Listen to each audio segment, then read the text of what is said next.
So can I start? Not yet. Oh, a few Yeah, let's minutes. wait until some. Okay. Yeah, just people are entering. They can hear Okay. us? Yes.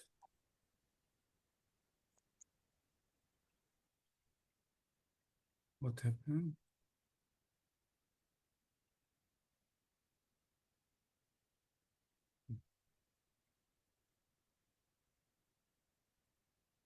We'll start in 2-3 minutes. People start and continue to enter, so just a few minutes.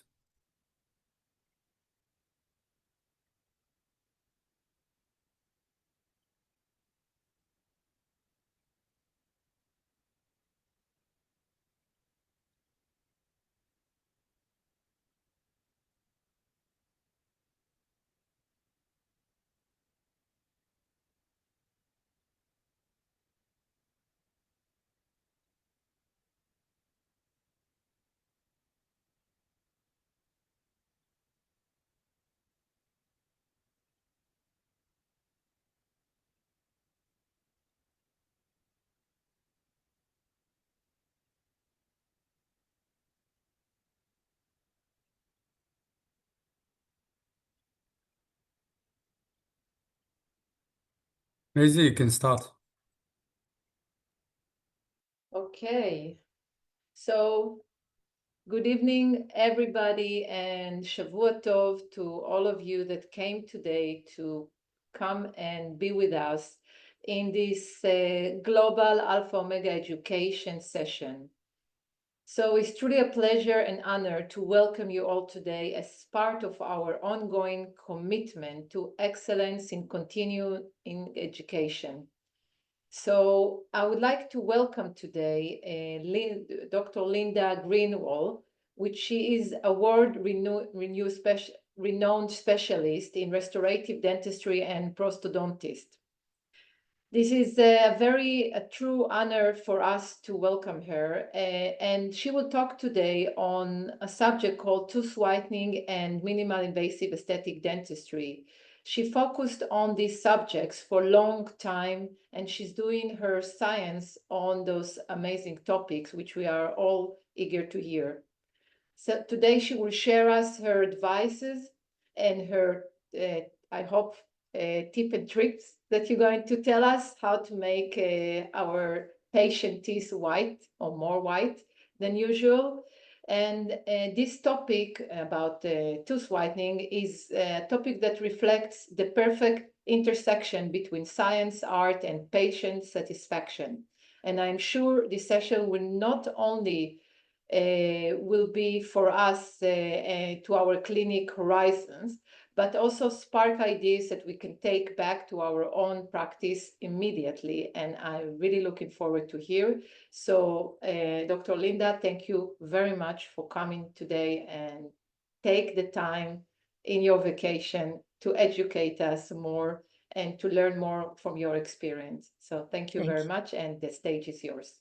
Thank you so much, and thank you for the lovely introductions. So welcome, and today we are broadcasting from Spain, and technology so far is all good. I want to share with you some success strategies in whitening. Now, everybody thinks they know whitening. Oh, it's so easy.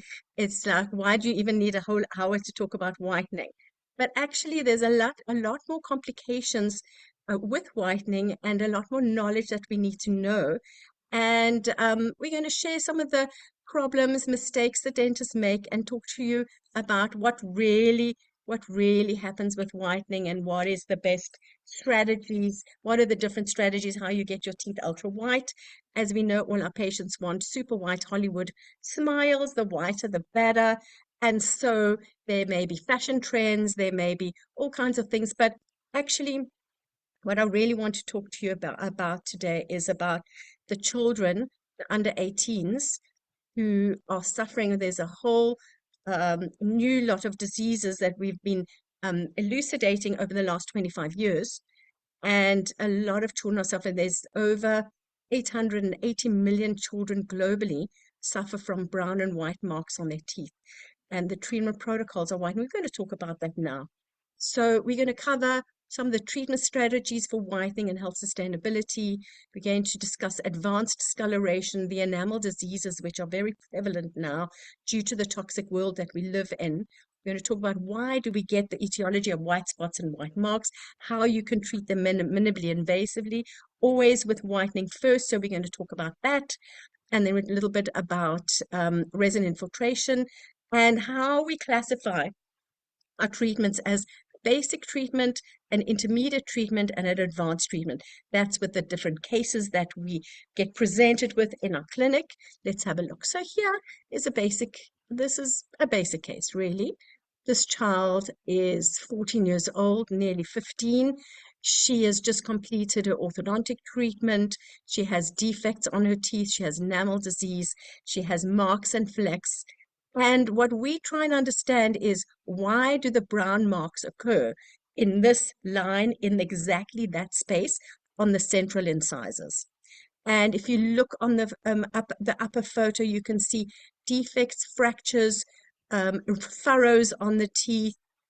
Teeth are beautifully shaped, but what the children don't like is these brown marks. So let's talk about why. Why do you get the brown marks? The brown marks are because the teeth have enamel deficiencies, enamel hypomineralization, but also these children are often dehydrated and they all need to have water. So when we're looking at these patients, we look at their nutrition, their hydration levels, and their etiology before we start. And whitening is actually very comprehensive. It should be comprehensive. It's not just like sometimes they go, would you want fries with this? This is very specific and should be planned. A lot of treatment is done during or after Invisalign. With the whitening, we'll talk a little bit more about that. But what does it take to get the teeth from the top photo to the bottom photo? And that is about 8 to 10 weeks. And what is involved is a specific protocol on whitening the upper teeth first. Yes, we use, for those in the US, we still are using low strength carbamide peroxide at 10% carbamide peroxide. On a lot of these children, sometimes we go 5%, and we'll talk a little bit about which materials we're using and what we are doing. And then afterwards, we will complete the treatment with resin infiltration to get a nice, even, beautiful luster on the teeth. When we are evaluating these patients, there's certain ways to evaluate, and we use a special white light, which is actually a normal white curing light, where we would check for the amount of discoloration and the brown marks and the white marks. This is called transillumination. And the transillumination was written up by Dr. Omar Marouani from Tunisia, where we evaluate what are we dealing with. Is this a basic case? Is this an intermediate case? Is this advanced? You can see the extent of the white lesions and the brown lesions and the defects of the enamel. And then at the end of treatment, we expect that these brown marks that you can see on the transillumination go away. And that's what we hope with the whitening and also with the resin infiltration. But coming back to this, the hydration of these patients, because they often occur on the incisal tips where you have a class 2, div 1, or div 2 protrusive jaws. The teeth are dry, the teeth pick up all the stains, and that's why you get the brown marks in those areas. For this patient, post-ortho, she has MIH, and we use the retainers to whiten. You can see also, can you see that the teeth are orange? Now, often this is a side effect and not very well known, but recorded by Professor Jean-Pierre Attal from Paris, saying that why are the teeth orange after braces? And the reason for that is as the teeth move, you get microbleeding within the tooth. And the microbleeding into the periodontal ligament, that blood is iron, and this microbleeding results in the hematin pigment, which is why it's orange. So you'll get a beautiful result, and then they take off the brace and the teeth are orange. So whitening is part of this program and protocol in the retainers, depending on what the treatment is being done. If it's Invisalign, we would get on and do the Invisalign the whitening in the second month if the patient is having Invisalign. If it's braces, we will wait till the end of treatment and whiten in the retainers. And with this patient, we did a little bit of minimal resin infiltration at age 8, and we left the rest until completion of ortho, which is for her, she was 14 years old. We did whitening, icon, and resin infiltration, followed by a bonding because there was a defect. And if you can see, there was a defect on that area. So it needs a specific protocol and a program. So some of these cases, we're talking about 2 months that this will occur. Now, this young child came to see me. She is 8 years old. And she was deeply impacted. I think she was nearly 9, actually, by the time we started treatment. Just deeply impacted by these marks on the teeth. So you can't say to her, wait until you are 18. And that you can, in Europe, whitening is not permitted under 18 unless there is a enamel disease. So for this patient, she has enamel hypermineralization, some hyperplasia where there's chipping and breaking. You can see the enamel is weak, chipping and breaking over here. We decided, because this child was so highly impacted, we decided to undertake minimal whitening for this patient. And that involved whitening, lightening up the background color, and then undertaking, and we did a little bonding over here, smoothing, whitening, icon resin infiltration, a little bit of composite bonding, and that is fine for the time being. That is bleaching stage 1. And then we'd go on to bleaching stage 2 when she was older. When she's older at age 13 and the canines erupt, they will erupt possibly with the same disease on the teeth, which will need a second round of whitening treatment with icon. But with the child so impacted, if all we do is a simple whitening and resin infiltration, bit of bonding, and the child is happy and feels good about themselves, wouldn't you want to be able to offer this treatment? Now, this type of whitening takes a while, as we said, 6 to 8 weeks for 6 to 8 weeks for a moderate case. This is an intermediate case. 10 to 12 weeks for an advanced bleaching case, and 4 to 6 weeks, according to Professor Van Hayward, for a basic bleaching case. So here again, always these tips are brown, and then sisal tips are brown because of the dehydration, because of the enamel porosity and the enamel defects, picking up the stain, the food stain that the children are eating, together with poor oral hygiene. So the teeth are dry, there's poor oral hygiene, the diet is poor as well. Often the children are having a lot of ultra-processed foods or skipping breakfast, so they are completely dehydrated. And so we plan full comprehensive overall assessment of the child. Nowadays, we can make 3D printed bleaching trays straight away in the office, which is quite simple to do. Once we've done the assessment, once we've gone through consent, once we've done treatment planning with the patient and evaluated everything that is necessary, especially the radiographs. We need to have periapical radiographs of these developing teeth to evaluate what we are dealing with. So these are 2 different types of bleaching trays. All made in the office with 3D printing. Scanning and printing takes about 45 minutes. Now, over here, much more severe. So this patient would still need a little bit of composite bonding, light bonding. And when we see this case on the left, we can see quite extensive white lesions with fractures. And so this we would classify this as an advanced bleaching case.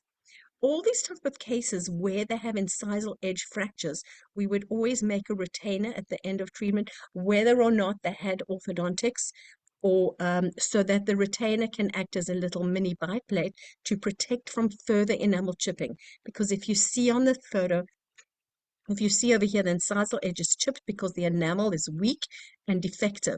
So even if you're going to put a composite bond over that area, it's still going to be weak and defective, even with the best composite bond, and so requires protection with a retainer. This is part of our protocols. And here again, starting early, these brown marks, the diet, we get the patients to fill out a diet sheet, and we quiz the patients and discuss what is it that they're eating, together with the parents, and see if we can do diet modification and making sure that the children actually have water bottles with them and take them to school and are monitored in terms of how much water they are actually drinking. This patient has MIH, molar incisor hypomineralization on the central incisors and on the molar teeth. So the molar teeth require a protocol, specifically restorative protocol, as quickly as possible, so that you can make sure that the dentition is stabilized. It also requires a full orthodontic consultation, and the orthodontists need to be fully involved in the treatment plan and the staging of the treatment, and when we are going to design the treatment plan, what else is required, because you can see on this tooth here, this is prior to treatment, how there's a massive defect, like a saucer-shaped lesion here with the MIH, a defect here as well. So it's going to require restorative dentistry as well. Here is in the middle of treatment where we started whitening on the upper teeth first. This tooth became non-vital, so needed a specific protocol as well. At the end of treatment, once we were happy, here we are checking the lesions. We then undertook restorative treatment, but first we did the whitening to the satisfaction to make sure we were happy with it.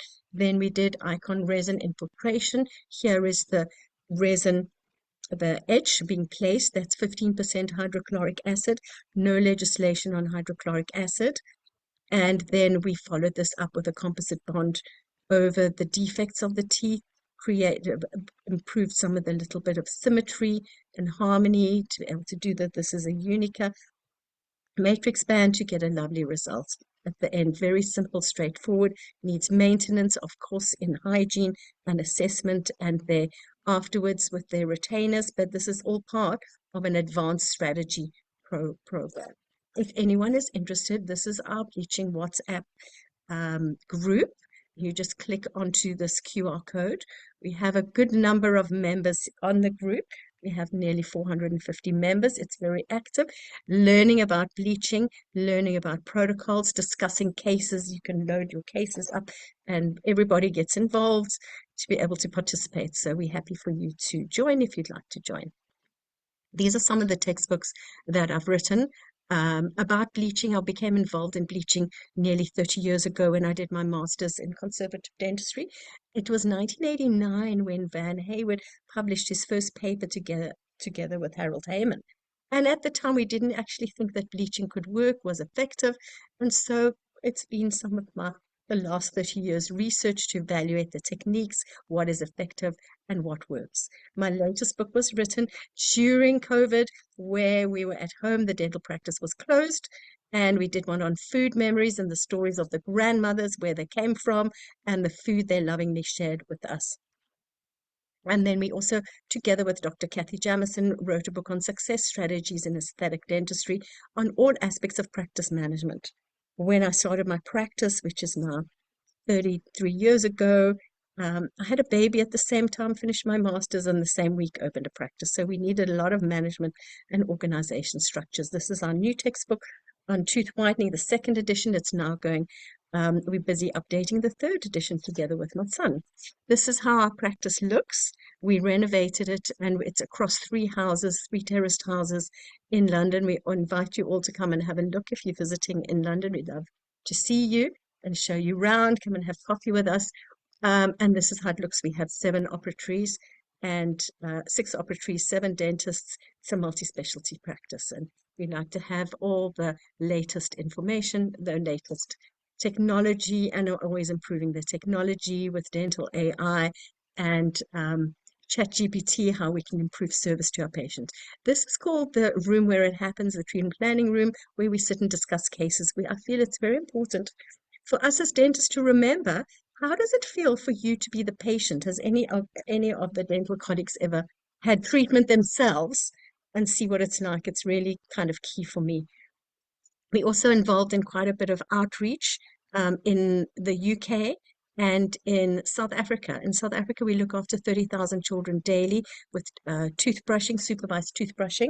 Together, it was also our advisor was Dr. Alon Livni from Jerusalem, who helped us, who's been involved in this, and we conduct research studies on our progress on what we do together with the University of the Western Cape. We're currently busy with a new research study, and all those who are interested in coming to Cape Town, I invite you to come to Cape Town during the IAPD in October this year. We're going to do outreach. Everyone is welcome to participate. Some of the research that we've published on over-the-counter materials got a big traction went viral. How can it be that patients can buy over-the-counter materials in their local pharmacy or supermarket and get the same results as we're talking about on these the photos I've just been showing you? And and how can it be safe? And so we're having a look at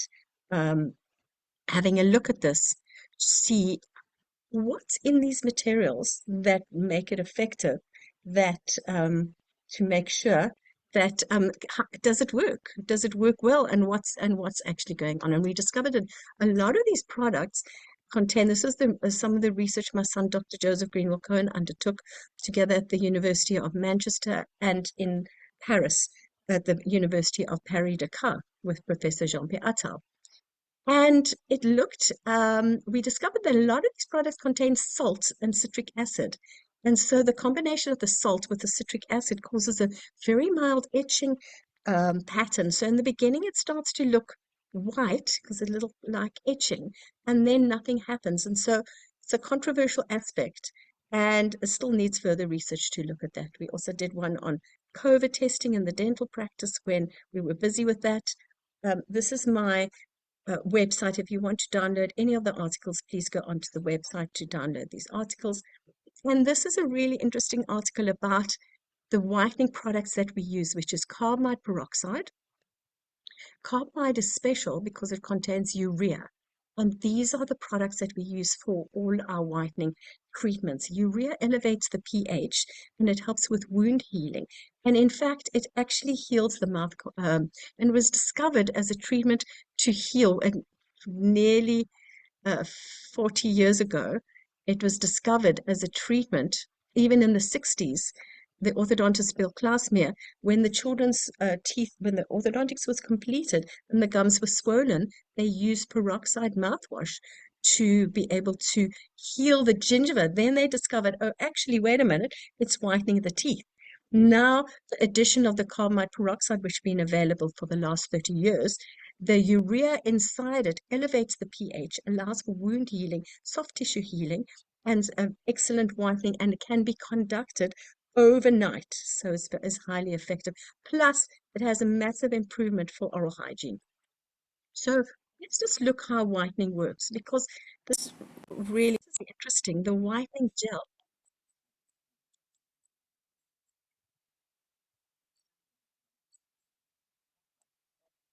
you can see the little oxygen bubbles inside. You can see that within 5 to 10 minutes of gel application, you will have the gel inside. The oxygen, as it breaks down, will be inside the nerve of every tooth.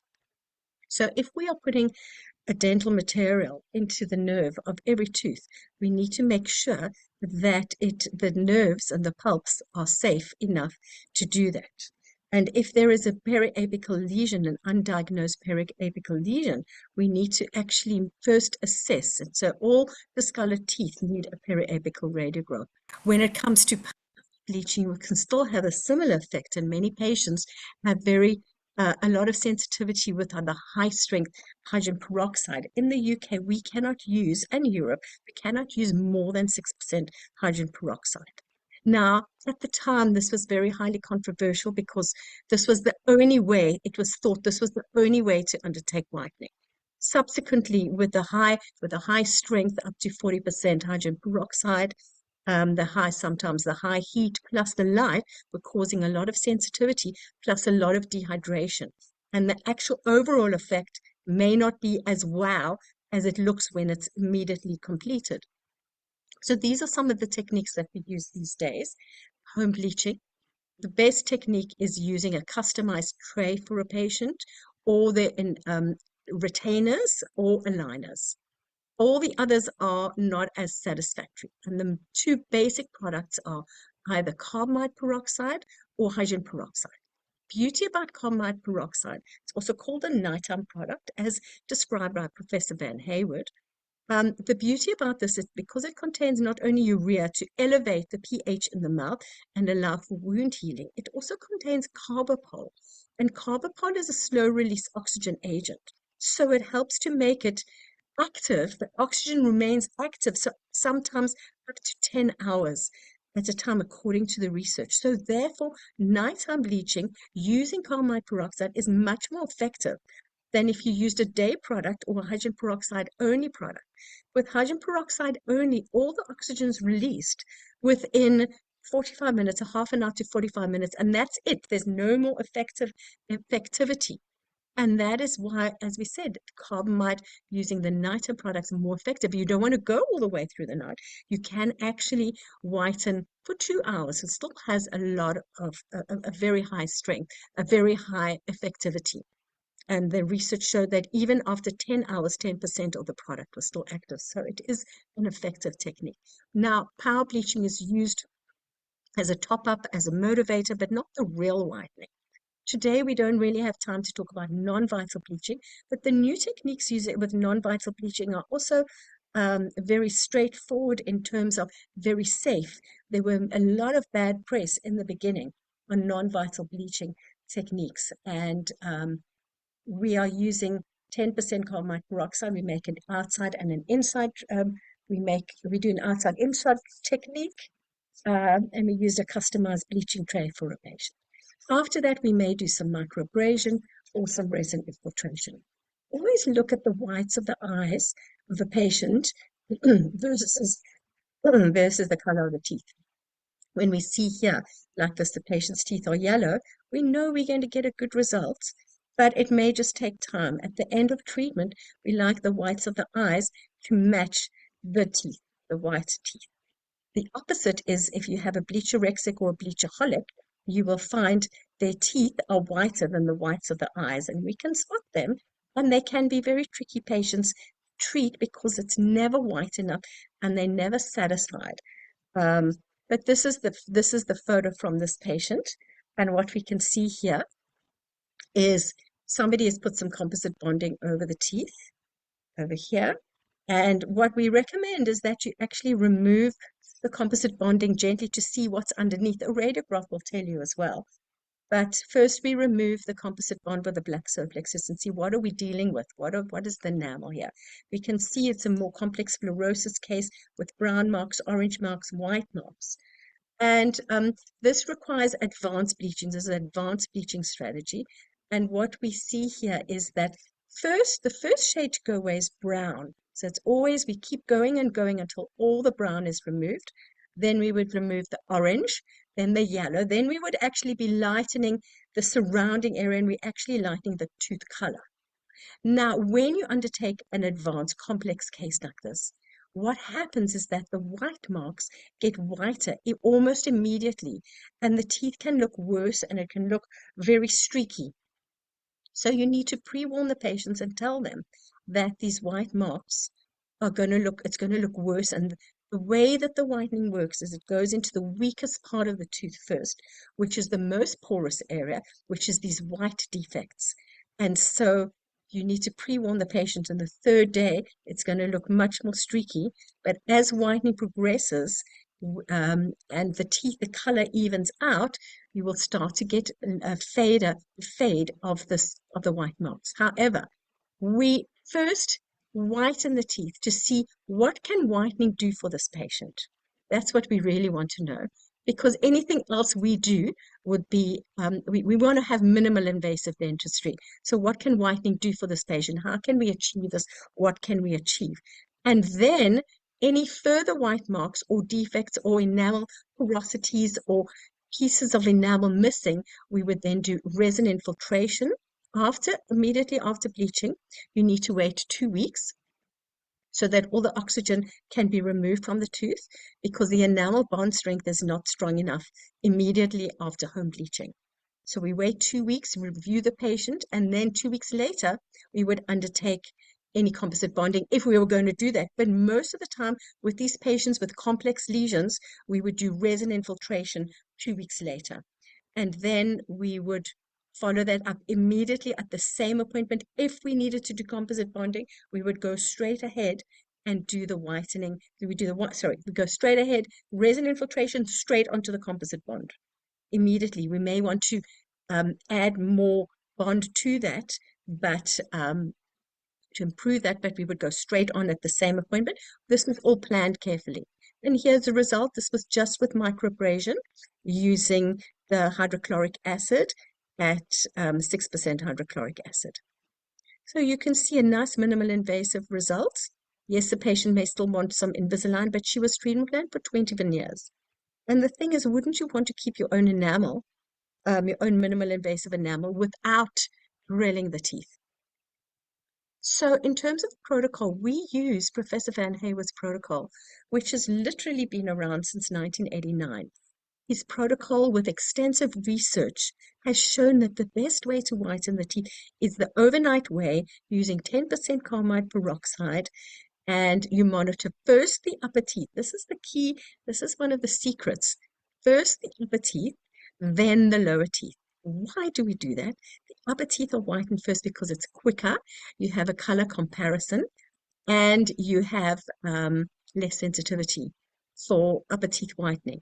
Patients somehow have amazing amnesia when it comes to whitening. If you're doing upper and lower whitening at the same time, they can't tell how much improvement there has been. So we just whiten up and we bring them back after 2 weeks and review the shade. And normally the canines are still quite dark, and so it will need a further few weeks. So it will probably often upper teeth whitening, just the upper overnight, 3 weeks. By doing this, you reach the bleaching potential of the tooth and get really effective, long-lasting results. Then we will take photos, and we've written protocols. If you need any protocol documentation or handouts, please let me know. Jamie will contact us and we can send you some handouts on this protocol. Then we would instruct the patient to continue to bleach the upper teeth. Then we may introduce the lower teeth. We do know that the lower teeth whitening is much slower and can often be much more sensitive. And so it often really does require 3 weeks. It also, you see the canine, the lower canines, you see a tide mark where the tip of the canine is whiter, but the lower 2/3 are still yellow because of the washout on the lower teeth. It can take longer, still using 10% carmine peroxide overnight. Then we would bring the patient back, review and the shades, check on sensitivity, and sometimes you need to go, you need to do more whitening. So there's also new research showing, this has just been published, that if you have patients with white marks and white spots and you're going to do resin infiltration, you know you're going to do that anyway, it's still effective to do whitening first, because the whitening shrinks the lesion, often from the border of the lesion. And with the tiny little white spots or the fluorosis, you can actually, the whitening and can actually get rid of some of these white marks anyway. So we always would start with whitening. The other thing is that the whitening gels these days contain fluoride and potassium nitrate. So there is a bit of remineralization going on during the whitening process. And as we discussed, there's quite a lot of healing, the gingiva and healing that can take place. And so even if you are planning the resin infiltration, first consider whitening. Not only does it improve the white marks, but it improves the gingiva of the teeth as well. And this was really a key factor, and the patient's oral health improves all the way through the whitening process. And we motivate them, and our patients have to see the hygienist first of all before we start any treatment, to get them on the right road. They may need 2 or 3 hygiene sessions before we start whitening to make sure that they know how to effectively brush their teeth effectively. So just in summary, they say that bleaching teeth before resin infiltration is a good idea. It's the two concepts are synergistic because of the shrinkage of the white marks. Other health benefits, you can just take a quick photo of this photo of the slide. Tag me on Instagram, Greenwell Dental Education. There are so many health benefits. So just have a look at all these amazing health benefits. A lot of research published on this, on the reduction of root decay, tooth decay, and the carbopole releasing the oxygen all the way through the night. So just take a photo of that. Now, what shade are we going to? When the patients say, how white can my teeth go? Yes, we look at the whites of the eyes, but the best shade assessment is two things. This Bleaching 3D Master Shade Guide, which has been highly researched by Dr. Rada Paravino from the University of Texas, plus a colorimeter. Any of the colorimeters, there are quite a few on the market, and they are not, the spectrophotometers, they are not that expensive. They're highly accurate.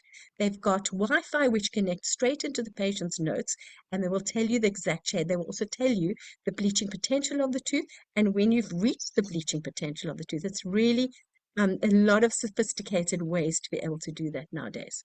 So let's just talk about some common mistakes that dentists make with whitening. Most dentists have not done any training and they haven't learned the science and research. And so they just make it up as they go along. They go, it's only whitening. On top of which they haven't done comprehensive treatment planning for whitening. It's often the beginning of the treatment plan and further dentistry required. The American Dental Association did an assessment of those patients who had whitening. 85% of patients who had whitening went further aesthetic treatments. And that is often, or it's these days, it's often the Invisalign, and then they're motivated to whiten, and the Invisalign and whitening take place together. But a lot of patients require other restorative and or aesthetic dentistry. That whitening is the motivator. And then there may have been an implant where they were thinking of restoring, and suddenly they're motivated when they see the results of their beautiful white smiles. So don't just make it up as you go along with whitening and just wing it and hope for the best. And also don't compromise your professionalism. Sometimes, as we know, our patients can be extremely demanding, unrealistic expectations. And please, can you see me at midnight? Because that's the most convenient time when I'm available for my appointments. And so what we need to be doing is actually, there are boundaries and professionalism in terms of what is realistic and one is unrealistic, which, so rephrased, it means don't let patients bully you into doing treatment which you know is inappropriate. You may have an Instagram influencer coming into your practice with their PR, with all the video screens and everything else, wanting to have free whitening treatment and all this stuff. Do not let them bully you. And we have a deep sense of integrity. We know if it's wrong, it's wrong. If it's wrong in your heart of hearts, the treatment's wrong. Do not be pushed into doing unnecessary or treatment which is inappropriate. We discussed the importance of knowing the difference between carmine peroxide and hydrogen peroxide. Many American dentists use the higher strength whitening, and the rule is the higher the strength of the whitening gels, the more likelihood the sensitivity. Yes, it may increase temporarily the effects of the whitening, but with the increased sensitivity, it's not really worth it. The motto is low and slow when you're doing the whitening. And so most dentists do the whitening for too short a period of time. Initially, when whitening came out, they thought 2 weeks is it. 2 weeks, and it's only just beginning. We've discussed that a basic case takes really overnight 6 to 8 weeks, 4 to 6 weeks to whiten. An intermediate case takes 6 to 8 weeks to whitening, and an advanced case can take 10 to 12 weeks of whitening. So the 2 weeks is not, it's also, there's no research on that, and it's too short a period of time. Don't use too high a concentration. You don't also need to keep supplying patients with whitening gel every month. With these protocols, you reach the bleaching potential of the tooth, and then the treatment's completed.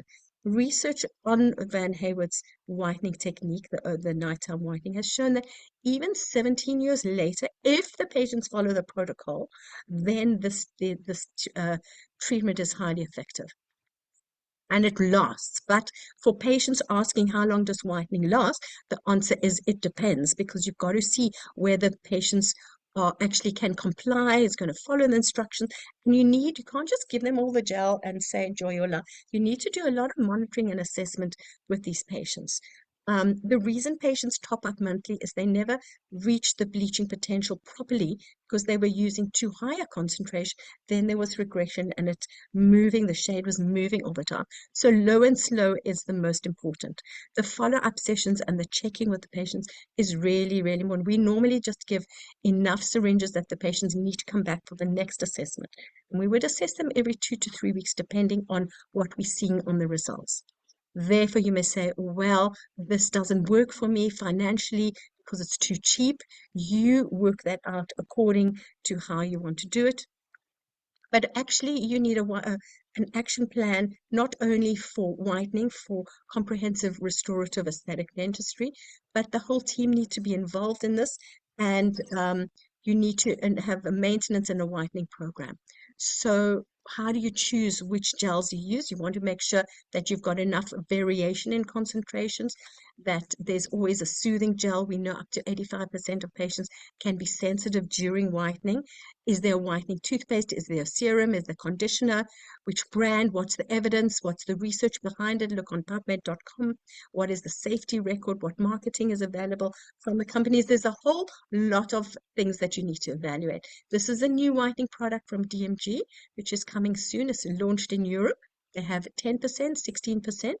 And 5%. 5% carmine peroxide, as we said, we use for patients who are sensitive with medical legal problems, complex medical histories, patients who've tried whitening and it's all been too sensitive, we would use 5% carmine peroxide. 16% is very popular, but on 60% carmine, but for some patients it's even too sensitive. So depending on the case, you can either use 10% as a starter, or 5% if you've measured that the patient has existing sensitivity, or 16% we would use for non-vital bleaching. So here is a variation, just a couple of products available on the market, but there are so many different products. There is also 3% carmine peroxide, which is a toothpaste, which is mixed together with, it's called enzymatic bleaching, and the two products are synergistic. So depending on your situation, have a wide variety of whitening gels in your practice. Now, when it comes to the 6%, which we've spoken about, 6% hydrogen peroxide, there's a couple of day products with clip-on lights. Colgate also has a clip-on light, which is very Instagrammable, and patients love this idea. But in terms of, as we discussed, all the oxygen is released within half an hour, so needs a bit more treatment time and more monitoring. Where does whitening occur? Mainly not only in the enamel, but also in the dentine.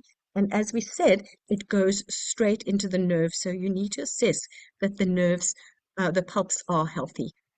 So there is a specific requirement for dentists, according to legislation, which says you must do a full thorough dental examination, and the buzzword is exclusion of pathology. So you've always got to do a full medical and dental history, checking the patient's hopes and aspirations and exactly what shade do they want. Then look at the whites of the eyes, and the Vita Easy shade is, as we said, measure where we are, where we're starting, what's our starting point, what are we aims, what are our goals, is it realistic? Do they have realistic hopes and aspirations? Unrealistic. Then we need to check for pain and sensitivity, looking at cracks, looking at bruxism, looking at previous ortho, endo problems, dehydration lines, any pathology, periapical pathology. And the rule is any discolored tooth needs a periapical radiograph, really important. In terms of discoloration, the complexity of a patient's medical history will be reflected in the discoloration of the teeth, depending on medication. Not only medication, but food, fried food, tea and coffee, lifestyle. Antibiotics play a major role, not only just when the teeth are forming, but post-operatively as well. There is a new, very popular medication, Roaccutane, minocycline, which are used for acne, very popular, causing gray stains on the teeth. Many dermatologists don't know that. So getting a full understanding of the medication patients take is really, really important. Even amoxil can cause white spots and white marks on the teeth. So understanding patient's medical history, was the patient premature? What are the genetic factors? Anything that occurs if the tooth cell is starved of oxygen, prenatally, perinatally, postnatally, you're possibly going to get white marks on the teeth. So birth history is really relevant. What chemicals have the patient been exposed to? Bisphenol A used to be in pacifiers. So we need to get a full understanding of what is going on and look at the different drinks that our patients drink and the discoloration caused on the teeth. And this will indicate, if you look on the roots, how much whitening is really required to reach the bleaching potential. It's our responsibility to fit the bleaching tray, to fit it very well. It's normally scalloped, no reservoirs, and show the patient exactly how to place the gel.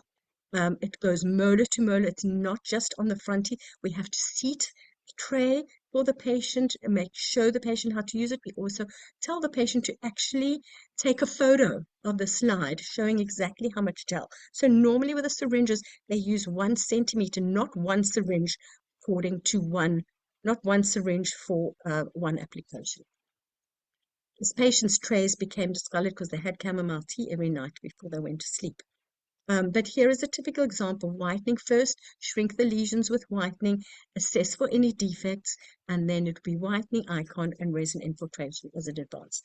But the bleaching trays have really, there's been a lot of updates on these. Whereas we used to use the blowdown trays, we're now using retainers, Invisalign trays, 3D printed, most of the time with no reservoirs.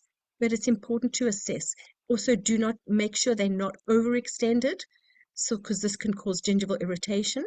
When you see on this photo, there's a little bit of black on the occlusal amalgam. Yes, there is an interaction between amalgam and whitening gels. Long story, we can talk about it in the questions.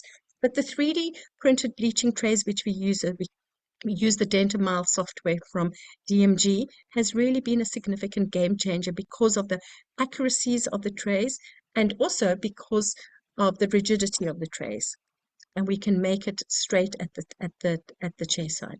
Here showing a lot of defects, pieces missing from the tooth, crack, breakages, defects, divots out of the teeth. This patient is going to require, the diagnosis is it's DD, dental enamel defects, could be enamel hypermineralization, enamel hyperplasia, sometimes with the white lesions, but the teeth are weak and porous and pick up stain on the incisal tips, as we said, going to require composite bonding, resin infiltration. We want to make sure that we get rid of all of that, like this. This is the type of example. Minimal invasive dentistry, very simple, very straightforward. These are the 2 little pieces of equipment we use. We use a white light, which is the Radii Plus light from SDI, but you can use any light curing device that has a white filter so that we can get a nice pattern of what we are dealing with this. And then we use a little UV torch from Amazon, mini torch, which tells us how much composite is still on the teeth, especially post-ortho. And we would remove all the composite post-ortho, any retainer buttons, etc. We have these little mini torches in all the rooms. Now, when it comes to evaluating, we can see here the dark marks are going to be harder. That yellow opaque lesion is going to be much harder to get rid of than some of the faint white specks. But at the end, we want the teeth nice and smooth and lustrous. So adolescents also take quite a lot of medication and different medications, again, affecting the teeth. Very important to get the medical history. There is an excellent website which is called the d3group.org, explaining this for patients.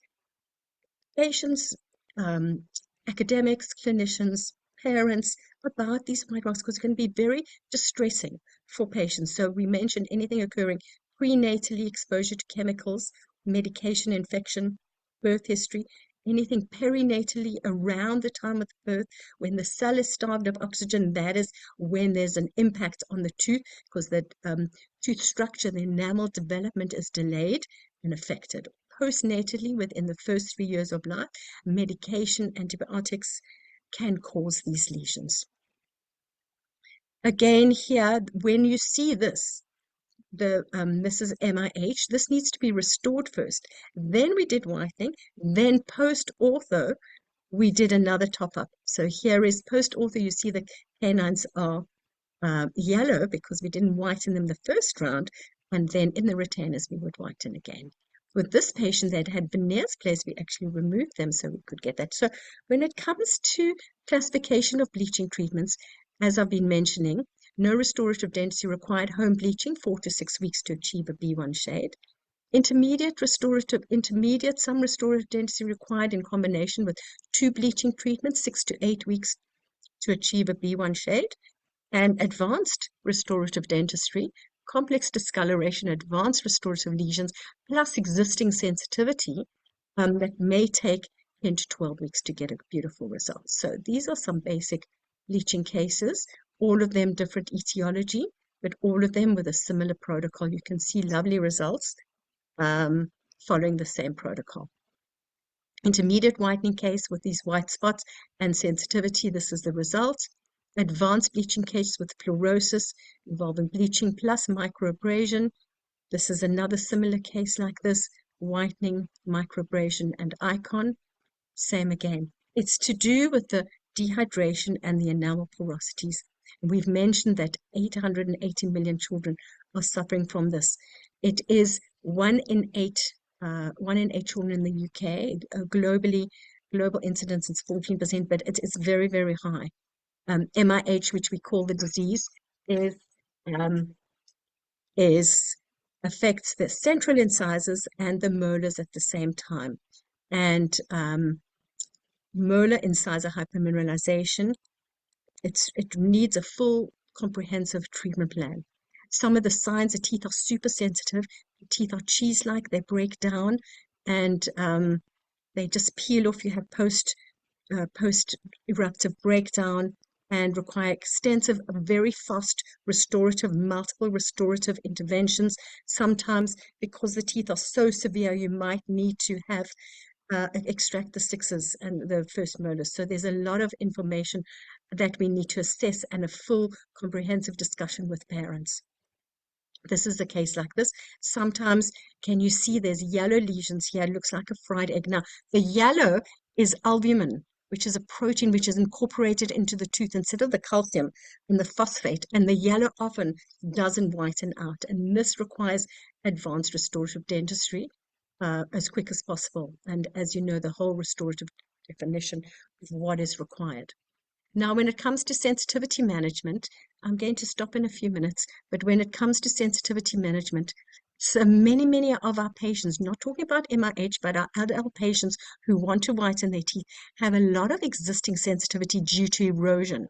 And we will often restore them first using a resin-modified glass ionomer, such as with an A1 shade. So we would fix all those. We would put on an Optogate, check and spray around the teeth and say, is this sensitive? And check where there is cervical erosion. We would then restore it quite quickly, or we would use this the HEMA, which is Seal as a restorative, that there are specific protocols for that. The restorative posteriorly, we would do fissure sealants on the teeth as well. Really important to get the enamel protected, oral hygiene, hydration, and restorative treatment plans. So I am going to say last thing now. These are the options which we've spoken about today. Do nothing, observation, chemical therapeutics, tooth whitening, prolonged bleaching, microabrasion, resin infiltration, mega abrasion when there is extensive defects and you may need to go deeper, but then you're going to need further composite bonding. So just in summary, whitening is the best treatment for these patients with advanced lesions, and whitening first before the icon and restorative dentistry. Thank you. Thank you. Thank you very much, Linda. That was really, really touched me, especially the young patients that really seeking for, they know that when something is stained in their teeth and they're really looking for have more aesthetics. They have more awareness due to the social media, and they're looking on themselves all the time in the mirror. So to give them solutions in a young age, this is something for me, encouraging me to give them the ability to understand they can have better aesthetics, and then they won't develop shame, while they're smiling. Embarrassment. So yes, embarrassment. That's very important for the for to build a self-esteem and everything. So thank you very much. There is some questions that I would like to approach to you. So people from Canada, they say good morning, though here it's afternoon, yes. So some attendee want to ask you if you think that taking iron supplements or medication is a contraindication for whitening procedure. Yes, it is. We mentioned all medication can impact patients' discoloration. Specifically iron tablets because of it causes gray staining on the teeth, and many patients have to take iron supplements for a long period of time.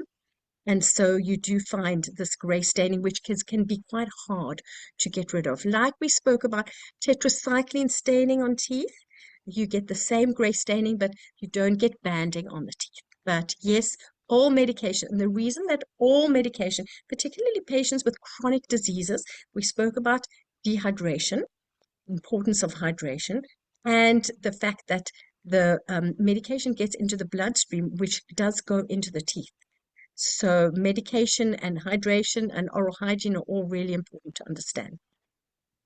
Yes, and I know that I had a patient that took a supplement not for long term, just for the time that they had some issues, and for 3 months he drank the iron, so the tongue become black and he didn't understand what's happening, and it also appears on his internal teeth, in the internal side of the teeth, which is quite easy to remove with EMS, right? With the powder. It's quite so. In that time, you recommend that if a patient take this kind of drinking supplement, maybe he can change it to tablet, and then Actually, I think the drinking is better. The liquid iron is better than the tablets because they stay longer. So the liquid iron, the hydration, coming back to drinking water maybe straight afterwards, a lot of water, brushing the tongue, really, really key, and good oral hygiene during that time because you get extrinsic stain and intrinsic stain on many of these different medications. You get because of the poor oral hygiene, get the extrinsic stain. And I tell them to drink with a straw, yeah? No, that is just a fallacy. It's not true. They like it. Oh, I'm drinking my coffee through a straw because I'm whitening my teeth. But it's not true. Yeah. Doesn't work. Okay, another question, Linda, for you. When you suggest an approximate time for whitening, 6 to 8 weeks or 10 to 12 weeks, how often are they using the trays? Nightly, every 2 days, every 4 days? So I think it's Steve Marsh. Yes. So here's the thing. We need to be monitoring our patients. The younger the patient is, depending on the situation, the quicker the whitening, the older the patient, the longer the whitening. So yes, they need to do it overnight.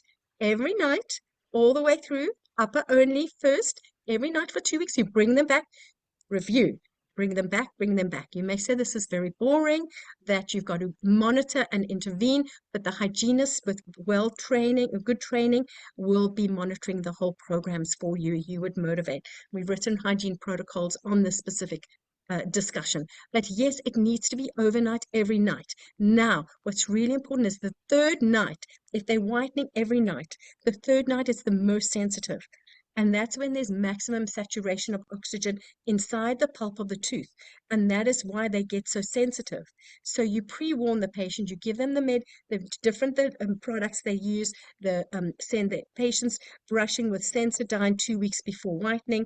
Starting will be reduced. There's tooth mousse, there's MRPs, there's so many different soothing products on the market to use in adjunct to this during the whitening phase. Mm-hmm.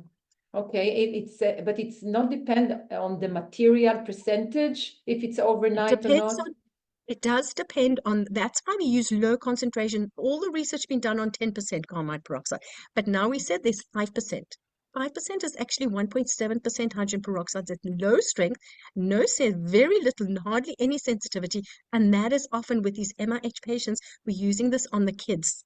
In patients who've tried everything else, so lower, the higher the concentration, the more likelihood of sensitivity, then the patients stop. So that's why we go for low and slow.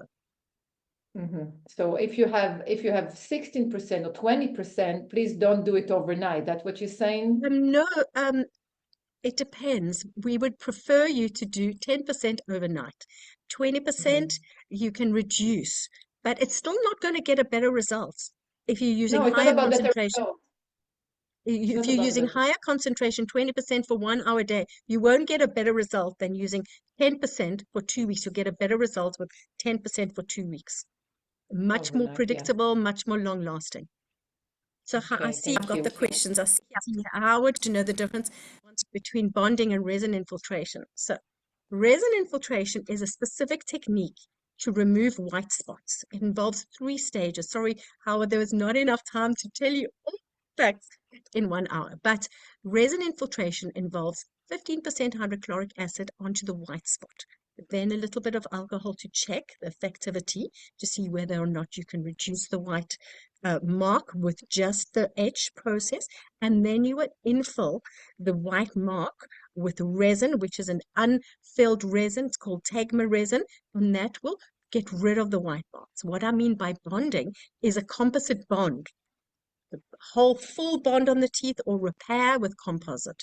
That's what I mean. One is filled resin, one is unfilled resin.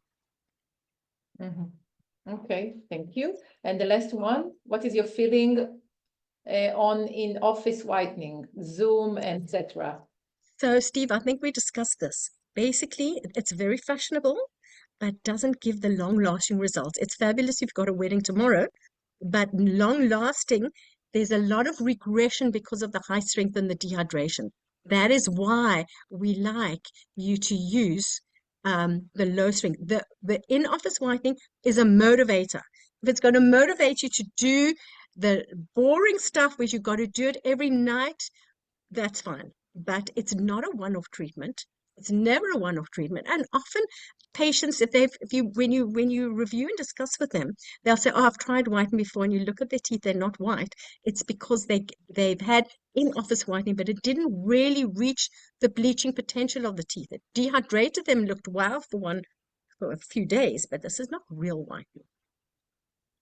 There is another question about a patient that used her carbide peroxide syringe, and she said that the teeth turned to be gray. Any explanation for that? Asked Isabel. So here's a story. It depends on which products are used, whether they're pH controlled, whether they are dentist supplied product. So a lot of patients are buying stuff on the internet, on eBay, on all kinds of situations where it needs to be dentist supplied. Plus, there is also the fact that there are many patients have existing translucency, and the translucency with whitening can make it look more gray. It isn't really, but this is part of your pre-discussion with the patient so that you can explain that to them. Then it's never gray, it's to do with translucency and how it was pre-operatively. Okay. Difficulty with compliance on overnight bleaching? Actually, no, it's the easiest thing to brush your teeth, you do your good nighttime regime, and you just put the tray in and you go to sleep. Some patients say, "Okay, no, I'm not doing that. It's not sexy," or whatever it is. That is fine. But if they're going to use carbide peroxide, minimum is 2 hours. So they can do 2 hours while they're watching TV at night. That's a minimum 2 hours. But overnight is the best way because the saliva dries out, you get compliance. They're not talking to you in the night, and we get very good results. It's Howard. It's about motivating your patient. Go, this is the way you get the best results. You're motivating them to say, that's how we do it. Great. The next one, please comment on natural color, white shades of gray, to prevent saturation of color receptors in the eyes of the clinician and patient. Yes, thank you for noticing, Lawrence. That's very, very kind of you. Yes, the pale gray. When I did my master's research, we took thousands of photos of teeth that were spun. We spun blood inside it, and we used a gray background. And when you look at shade guides, they're always on a gray background to rest your eyes. So we use this pale gray for the for the assessment of shades and the special lights. And if you want to use your colorimeter, it's not computer says no, it adds to your shade taking. And especially if you're doing crowns and you bring and the crown comes back, you go, it's the wrong color. The spectrophotometers will always get the shades right in all the different zones where we mark it. But then we use a specific overhead light, and the UV light, in the office lights are also all specially warm lighting. I like natural daylights. All our offices have natural. It's an art, and you have a really good architect and be demanding until you get a beautiful result. But yes, it's really important. Thank you for noticing. Great. She said that you use tool to do microabrasion. He asked with So the what tool it is. microabrasion has a microabrasion uses, and the product is called Opaluster, and that's from Ultradent, and it uses 6% hydrogen peroxide. There is a little applicator which comes with the kit. It's like a little brush applicator that you polish gently onto the surface of the teeth. Lots of information over the last 25 years on this technique. Works really brilliantly. Great. They say Mark Gross said, nice, done, thank you. And then somebody else asked, is there any issue with drinking coffee in the morning after doing whitening overnight? The anonymous attendee, here's the story. First of all, it depends what type of coffee you drink, because many people don't drink with milk and they have lattes and espressos and retresso. Black coffee, when you've been whitening overnight and your teeth are a little bit dehydrated, is not first thing in the morning. But of course, you will be removing your bleaching tray, you'll be rinsing your mouth, you'll be brushing your teeth, you'll be rehydrating and getting a better result. We say if you could have your coffee a little bit later than first thing, just like an hour later when you've rehydrated, then that's actually fine. Right. Do you have any experience with Swiss product like Altesh from Vardish? No, we need to look at the ingredients. Sorry, yes, more research is needed, Ilan, on this product. That's all I'll say. More research is needed. Not So, needed? I don't understand. you need more research on this because More the research. claims for the new whitening chemicals inside haven't been shown to be that fab. It's called a PPA, and there's a whole lot of new chemicals, but really it's not, from the research, not more effective than carbamide peroxide and hydrogen peroxide. And it's About not the- instead of. Okay. And what about the age restriction? So no age restriction anymore. No, If but the it apex needs is to be open, even fine. Dina, this is really interesting. It's even fine. It's fine just because they've got a big pulp and an open pulp. They're not going to be more sensitive, and it's not going to impact the rest of the development of the apexification, etc.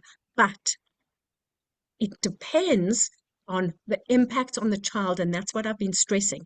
If that child is highly impacted by that discoloration, then it's time to act, because social issues and emotional well-being is much more important. Get it sorted in 4 weeks or 6 weeks, just sort it, and all that emotional problems are gone away. If that's all it takes, just whitening, just do it, and then you review and come back and do it, but sort it out quickly. Of course, you're going to do a full comprehensive assessment and an orthodontic assessment and a full discussion with the patient. But if that's what's impacting the child, then just do it. A whole lot of discussion and laws, and there's a whole lot of stuff. But yeah, if the child is impacted, I've written a protocol on this. If the child is impacted, it's called an index of bleaching need. If the child is impacted, then yes, just do it. right. Do you recommend waiting to do any specific time intervals before doing composite bonding? So how Yes. long to wait 2 until weeks minimum. 2 weeks minimum, because there's too much oxygen immediately after bleaching, and it takes about 2 weeks to rebalance again. If you go straight when you've bleached overnight and you do the composite bond, the bonding will come off. And if you're going to prep a veneer or cement a veneer and the patient's been bleaching their teeth, the enamel bond strength is reduced by at least 20%. So you wait for stabilization again of the bond strength before you do any further restorative dentistry or infiltration. Right. For very sensitive teeth, can patient use toothpaste with potassium nitrite for Yes, before yes. whitening? Yes, Jack. So Okay. it's really important. The research study again with Professor Van Hayward, 2 weeks of whitening, 2 weeks just using a Sensodyne or any toothpaste with potassium nitrate, or the Colgate one has got arginine. All of that blocks tubules. But then there are other products such as the GC tooth mousse and MI paste, which can be used during treatment. They can use the MI paste as for an hour a day during or instead of whitening if it's so sensitive. Plus, we would use soothing gels, also just proprietary potassium nitrate or proprietary fluoride or amorphous calcium phosphate, ACP, as in the relief gel from Philips. There's so many different products. We would always give our patients some type of soothing gel to use during whitening, together with the whitening gel, plus the soothing toothpaste, and you're going to be fine. Steven Spitz asks, can you review the difference between products like Crest White Strip, which may be a 10% carbamide peroxide, and the professional strength 10% carbonate So, Stephen, thank peroxide? you so much for being on. He's from Boston. Thank you so much for being online and listening to the lecture. So, there's a couple of things. Most of the over-the-counter, like the Crest one, they actually don't even anymore. They don't publish the concentration of the gels normally in the instructions. So you don't know whether using 10% hydrogen peroxide or 14% or 20%. You don't actually know, because I often buy these products to check them out myself. You don't actually know what concentration there is. Remember that if they're using a strip, they're only doing it upper 3 to 3. And what we're talking about is we're bleaching all the teeth, not only for the whitening effect of all the teeth, like the premolars, but we're also improving the oral health as well. So the strips are just a top-up if you've got a hot date, but it's not really a long-term treatment. It's only a motivator. It's fine for 1 or 2 treatments. It's not for long-term treatments, because there are still there are safety issues where the dentist does need to be monitoring carefully. What can happen? What's the worst thing that can happen with whitening? Patient buys this product over the counter and they start placing the gel on the teeth. They don't know they've got a non-vital tooth in the front. They don't know why the tooth is gray. You put oxygen into a non-vital tooth, it flares up, they develop an abscess which was already there. Now it's active, difficult to treat, difficult to open up, doesn't settle, which is why it needs to be the dentist monitoring and managing the program in the dental office. Plus, what I saw in my patient, and they correct me if I'm wrong, I saw that the interproximal is not getting whiter in the It's strips. not really, yeah, it's not really, but it's supposed to whiten everywhere. But it's just for such a short period of time, 15 minutes. It's not really, it's Yes. going to have a little bit on the incisal edge, and then it's not really going to be effectively Right. white. It's just a motivator when you're going out. Do your hair and you put on the little strip for 15 minutes, bazeu. But actually, it needs a lot more. There's a lot more to it. Mark asked if you have any The experience lacquers, with those 10-minute lacquers are just like a brightener rather than a whitener. So it's a motivator, a same, but this is not real. This is not the tachlis. This is not the real whitening. It's just there's the whole gamut of patient expectations, and you can have entry level, basic level. But what we are talking today, the real whitening, is what we're talking about. These lacquers, and there's quite a few varnishes and all that, they just motivators. It sells a lot of products, but it's not the real deal. Any motivation a patient to do whitening consistently for 6 to 12 weeks? What is your magic? So, Stephen, really what we're talking about is bringing the patient back, bringing them back, bringing them back. Every time we see them on their 2 weekly cycles, take a photo. Look here, this is where you started. Have a look at this. This is where you are now. What do you think? Do you want to go more? Okay, yeah, I want to go more. But you motivate them to see where they started, where they came from, as you know from Avot. Remember where you came from in order to know where you're going. Okay, remember that, because when they see those photos on the screens in the surgery, they go, "Wow, this is great. Let me do more." It motivates them, but you must bring them back. Don't just leave them for 12 weeks and say, "See you." We actually bring them back in hygiene, checking, hygienist taking photos. I'll pop in, check the photo, say to the patient, "You want to go more? We are on this shade, we're on A2 now. We can go more." What do you think? They go, yeah, because some patients saw that movie with Friends where the guy glows in the dark. We did the whitening. They're scared they're going to be too white. You can never go too white, just by the way.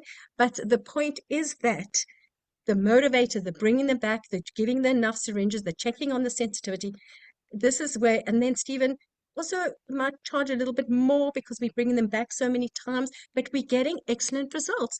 And it's all a marketing plan in terms of successful patients who've got this beautiful white smile will tell their friends, they're walking adverts for your practice.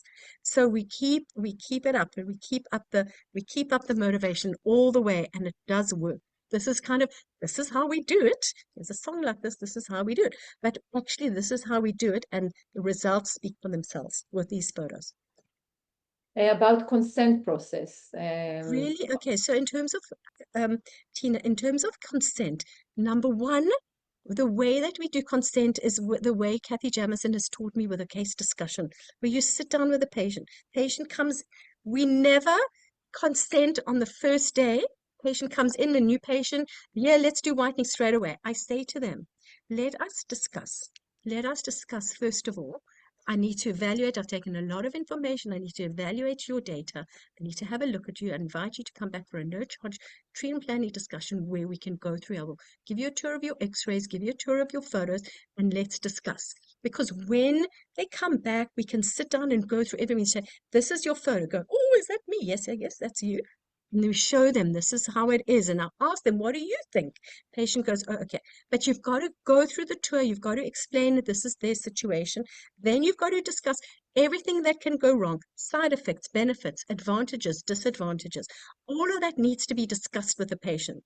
What can go wrong, what to expect, how they're going to manage sensitivity. And then it's all written down in a document. And then according to many sources, the patient then has to be able to, in terms of full consent, has to be able to repeat to you all the side effects so they're understood. When you have these medical legal situations, the patient goes, did I sign that? I don't remember. Oh, I don't remember signing that, and all that stuff. And there needs to be a witness recorded. And even if the patient signs it, it's about verbal consent for you to have the time to go through all the explanation, all the information, and then they have the knowledge to be able to make up their mind.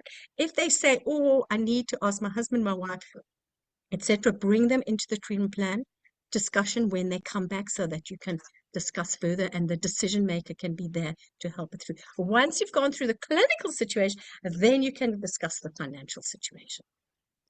It's never, can I ask my wife, huh? It's always, I need to ask my husband. Yes. Oh, yeah, exactly. Bring the husband into the appointment, but the wife doesn't want the husband to see how terrible the teeth are. And so that can be another discussion.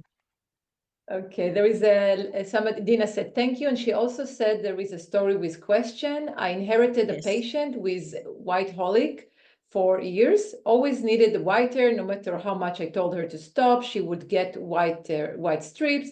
Anyway, in her late 60s, multiple teeth with root resorption, only anterior teeth actually, maxillary and mandibulary, including canines.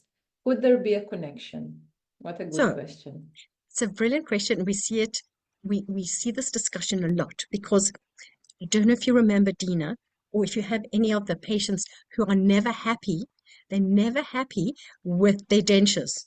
And they've gone from dentist to dentist and they've had 22 sets of dentures made. That's it's a syndrome. It's actually a psychological syndrome when we call it a bleacherexic or a bleachaholic. It can never be white enough in their mind. It's a bit like body dysmorphophobia. It can never be what it isn't. But there is a limit, and we as the dentist have to stop and say, your teeth are white enough, etc. Depending on where this patient was buying the products, whether that not. But the products that we are using these days doesn't cause this internal resorption and all these other ones. It's low strength, it's highly researched, it's very, very safe. If a patient with a whiteaholic who's going all over buying products online, etc., that can be a severe problem. But the resorption it's very, very rare that it happen, and you don't know what previous trauma that patient has had. There's more connection with trauma than with the bleaching treatments. But it needs to be controlled and well managed, that the patient can't go from dentist to dentist. I don't think there's a connection, because we've studied this a lot to understand. The connection with resorption was with non-vital bleaching using 35% hydrogen peroxide in combination with sodium perborate, in combination with trauma. Then there's a big connection. But we've looked and understood this, because many skeptics on whitening always say, oh, you're going to get resorption, it's so bad for the teeth. But for the last 40 years, we've really looked at this. Professor Yemen Lee from the University of Loma Linda has assessed this very carefully, and multiple researchers. It's interesting what you say, but there's much more psychological impact as well. My question is, when you have, let's say, scaling and root planing, and there is a recession, sometimes after aggressive scaling and root planing, the cementum is disappeared. Exposed. And then maybe the dentine is so sensitive, it doesn't matter if she put whitening or not. At the end of the day, we will have external root resorption. And maybe if you connect it to extensive whitening, then suddenly you think there is a connection. On the other hand, it can happen a lot when you have a very aggressive scaling and root So planing. on those cases where you're talking about the root planing with this, actually we make them a bleaching tray after periodontal treatment.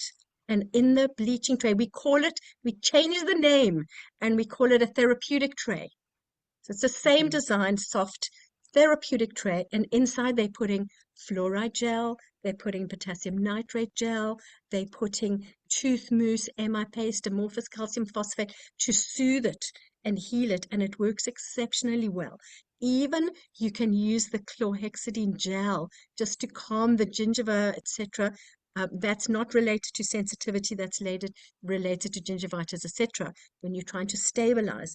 But for those patients, again, low strength carbamide on those patients will also soothe and heal, but it's the tooth mousse, the amorphous calcium phosphate, that really makes a big difference. That's great, Linda. I really want to thank you for this amazing information for all of us. This is essential for us to understand it from your knowledge and your background and your science and your books. That is tremendous contributions for us. So I want to thank you. And I also want to share with you we gave you a little certificate, and thank you. I will share it with the screen so you could see your certificate. I don't know if you see it now. So Lovely. it's been Thank seen? you. Yes, lovely. Yes? Thank you so Okay. much. Really appreciate that. Lovely. Thank So, you. and I want to thank you as well. Again, very, very Thank important you. I love the information for chat us. and the So discussion afterwards. It's so nice to be able to have a discussion, and thanks for all the million questions, and thanks for the invitation. Really appreciate it. Thank you so much, thank and you. enjoy the Have rest of a the day. great Thank you. time. Thanks Thank a lot. you. Thanks. Bye-bye. Bye. Bye-bye. Bye to you all.